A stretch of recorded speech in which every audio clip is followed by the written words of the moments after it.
जय श्री राधे, जय श्री कृष्णा।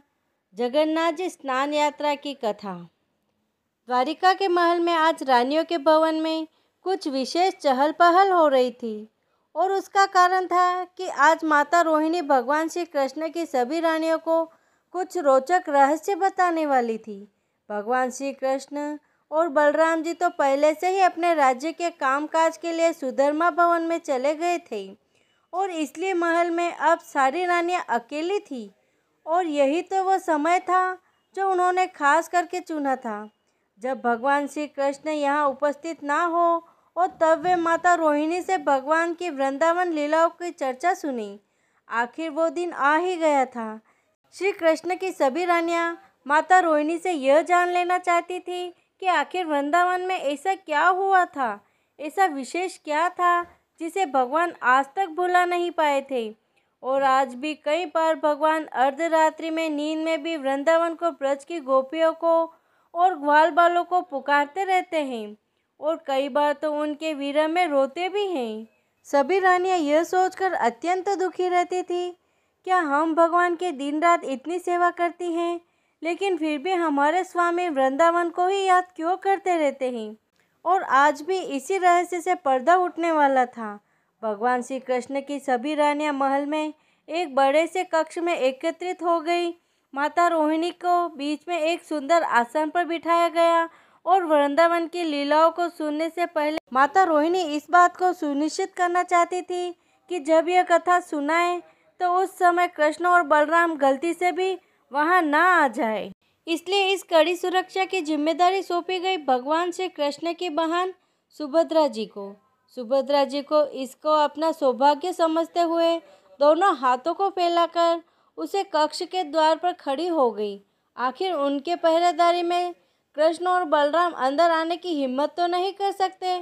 तो बस सारी तैयारियां हो चुकी थी और अंत में माता रोहिणी भगवान श्री कृष्ण की वृंदावन की सुंदर लीलाओं का कहना शुरू किया। सुभद्रा जी वैसे तो द्वार पर पहरा दे रही थी लेकिन वह सुन भी रही थी और वृंदावन की लीला थी ही इतनी सुंदर और मधुर कि सुभद्रा मैया स्वयं भी भूल गई कि उनका कार्य बाहर से आने वालों को रोकना था। और देवी इच्छा से उसी समय कृष्ण और बलराम अचानक से वहां पहुंच गई। अब सुभद्रा जी तो स्वयं इस कृष्ण रस की धारा में बह रही थी। उन्हें पता ही नहीं चला कि कब उनके दोनों भाई वहां आ गए। जब कृष्ण और बलराम ने देखा कि माता रोहिणी उनके वृंदावन लीला का वर्णन कर रही हैं, तो सुभद्रा जी के एक तरफ कृष्ण और दूसरी तरफ बलराम जी खड़े हो गए और इस कथा सरिता का अमृत पान करने लगे। सुभद्रा जी के साथ कृष्ण और बलराम जी अब वृंदावन की मानसिक यात्रा पर निकल पड़े थे। माता रोहिणी की भावनाओं से भरी हुई उन कथाओं को सुनकर कृष्ण और बलराम को लगा कि मानो वे वापस वृंदावन में चले गए हो। उनकी बाह्य चेतना जाने लगी। उन दोनों को वृंदावन में इतना ज़्यादा विरह का अनुभव होने लगा कि उनके शरीर के अंग शिथिल पड़कर अंदर की ओर संकुचित होने लगे। उनके नेत्र इस दृश्य को पुनः देखने के लिए विशाल हो गए और इस प्रकार वृंदावन की विरह में आंसू बहते हुए वृंदावन की कथाओं को सुनते हुए कृष्ण बलराम और सुभद्रा जी के स्वरूप कुछ अलग ही हो गए। उनकी आंखें बड़ी हो गई, हाथ और पैर अंदर की ओर सिकुड़ गए और सुभद्रा जी जो कि दोनों हाथ फैलाकर खड़ी थी, उनके भी हाथ अंदर की ओर चले गए और देव इच्छा से फिर एक बार उसी क्षण नारद मुनि विहार करते हुए वहां आ गई। भगवान श्री कृष्ण का ऐसा मनमोहन रूप उन्होंने आज तक कभी नहीं देखा था। वे सोचने लगे कि आखिर यह वही द्वारिका नगरी है, यह मेरे प्रभु भी वही हैं, लेकिन फिर भी आज इतने बदले हुए से क्यों लग रहे हैं। आखिर जब वे उनके पास पहुँचे और उन्होंने देखा कि भगवान का यह स्वरूप माता रोहिणी द्वारा सुनाई जा रही वृंदावन लीलाओं के कारण अस्तित्व में आया है। जैसे ही नारद मुनि यह समझ पाते तब तक तीनों भाई बहन वापस अपनी बाह्य चेतना में आ गए और एक और उन्होंने पुनः अपना मूल स्वरूप धारण कर लिया। लेकिन अब देखिए, यह तो हमारे परम शुद्ध भक्त नारद मुनि हैं। उन्होंने भगवान से बहुत प्रार्थना की और कहा कि उनके इस दिव्य स्वरूप का दर्शन संपूर्ण विश्व को होना चाहिए और अपने भक्त की इच्छा को भगवान मना नहीं कर सकते। तो इसलिए उन्होंने उसी स्वरूप में कलयुग में इस धरातल पर प्रकट होने का निर्णय लिया। और यह स्वरूप यानी हमारे प्रिय जगन्नाथ जी, बलदेव जी और सुभद्रा मैया में, जी हाँ, जगन्नाथ जी का यह स्वरूप न तो अपूर्ण है और न ही अमान्य। और जिस दिन यह स्वरूप इस धरातल पर प्रकट हुआ था, यानी जिस दिन भगवान श्री कृष्ण जगन्नाथ स्वरूप में राजा इंद्रद्युम्न के समक्ष प्रकट हुए थे, वो दिन यानी कि स्नान यात्रा का दिन, ज्येष्ठ मास की पूर्णिमा के दिन प्रत्येक वर्ष हम जगन्नाथ जी के आविर्भाव का दिवस यानी स्नान यात्रा का दिन मनाते हैं। इसी दिन जगन्नाथ जी राजा इंद्रद्युम्न के समक्ष प्रकट हुए थे और उन्हें आदेश देते हुए कहते हैं, हे राजा, ज्येष्ठ मास की पूर्णिमा मेरी जन्म तिथि है। उस दिन तुम विधि विधान के अनुसार मेरे महास्नान की तैयारी करवाओ। जाओ, सिंधु के किनारे पर जो अक्षय वट है उसके ठीक उत्तर दिशा में सभी तीर्थ से पूरी जल युक्त एक कुआं है और वह रेत से ढका हुआ है। अपने सैनिकों से कहो उसकी खोज करें और उसके जल से मेरे स्नान की तैयारी करवाओ। लेकिन उससे पूर्व रक्षक, क्षेत्रपाल और दिक्पालों की सहायता से वैदिक विधि अनुसार शंखाहाल, मूरज इत्यादि वाद्य यंत्रों की ध्वनि के साथ उस कुएं का संस्कार करवाओ और उसके बाद सर्व तीर्थमय जल से मुझे प्रातःकाल स्नान करवाओ। और इस परंपरा को आने वाले समय में भी यथावत रखी जाए। आज भी प्रत्येक वर्ष जगन्नाथ जी को ज्येष्ठ मास की पूर्णिमा तिथि पर महास्नान करवाया जाता है।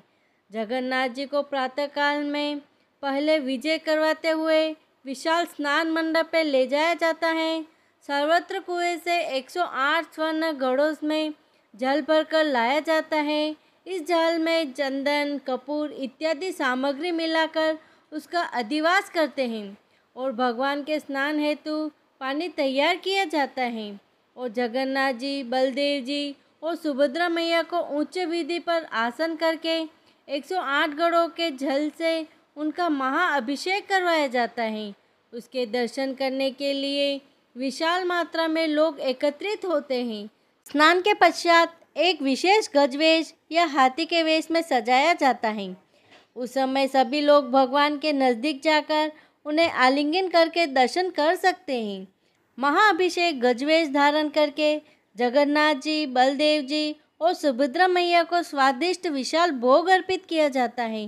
स्नान करने के बाद, इतना भारी मात्रा में भोग लेने के बाद फिर जगन्नाथ जी 15 दिन के लिए बीमार पड़ जाते हैं और फिर उस समय वह अपनी पत्नी लक्ष्मी देवी के साथ व्यतीत करते हैं।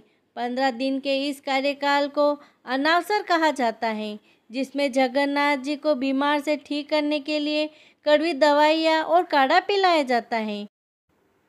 और फिर जैसे ही ठीक होकर बाहर आते हैं तो तभी उन्हें इच्छा होती है नगर भ्रमण करने की, क्योंकि इतने दिन से घर में थे तो थोड़ा बाहर घूमने का मन भी करता है। तो बस वह बाहर नगर चर्चा देखने जा रहे हैं। वही दिन है रथ यात्रा का, जो कि आज से 15 दिन बाद आएगी। तो आज के दिन जगन्नाथपुरी में और इस्कॉन में सभी मंदिरों में रथ यात्रा से पूर्व स्नान यात्रा का विशाल उत्सव आयोजित किया जाता है। तो अगर आप जगन्नाथपुरी में जाकर इस उत्सव का दर्शन कर सकते हैं, आप सबसे अधिक सौभाग्यशाली हैं। और अगर नहीं तो अपने घर के आसपास कोई इस्कॉन मंदिर या केंद्र हो तो आज के दिन उनके दर्शन करने जरूर जाइएगा, क्योंकि जगन्नाथ यात्रा के दिन सभी इस्कॉन मंदिरों में जो जगन्नाथ जी का महाअभिषेक करवाया जाता है, उन्हें गजवेश पहनाया जाता है। उसके बाद फिर 15 दिन के लिए जगन्नाथ जी के दर्शन नहीं हो पाएंगे। तो यही थी स्नान यात्रा से जुड़ी विशेष कथा। जय श्री राधे, जय श्री कृष्णा। बोलो जगन्नाथ जी की जय।